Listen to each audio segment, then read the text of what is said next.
One of my favorite stories that you write about, you get an email from Jane Fonda, and the email says, "Hi, Chelsea. It's Jane. I was wondering if you could come over to my house for dinner. I'd like to talk to you about a couple things." When you got that email, how did you feel? And then I'd love for you to set the context and tell us what happened. Well, I got the email and I knew right away because we're women and we know exactly instinctively when something's off or if there's a vibe. And I knew just from the tone of that email, like I was being summoned.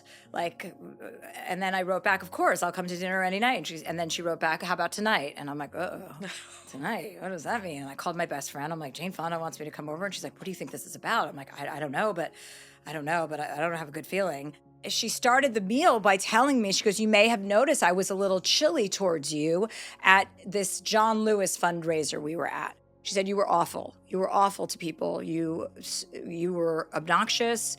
You were in a terrible mood. You had a dark, dark cloud like hanging around you. I don't know what drugs you were on." And quite frankly, neither did I, because I was like, "Wait, hold on a second. What party?" And then I kind of vaguely remembered the party. And just in that moment, I knew don't defend yourself Yeah. right now. I'd started therapy at that time in my life, just weeks prior. I had started, and thank God, because one of the first things I learned was don't defend yourself. Like, if you're defending yourself, then you're admitting that something's wrong. If you don't have to defend yourself, then you don't have to. And I said, "I'm so sorry.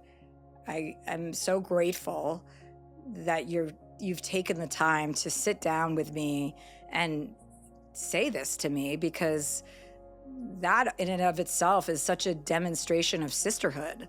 Like, that is the definition of sisterhood, is to tell somebody the truth when it's inconvenient for you to do so, and to be a sister. And in that moment, it was such a light bulb went on about the type of woman that I wanted to be, and a reminder that I had gotten off track.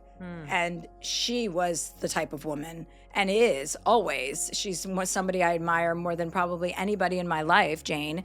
She demonstrated to me exactly the type of woman that I wanted to become. Somebody who was going to tell the truth when it's inconvenient. She could have just avoided me for the rest of her life, and just never said anything.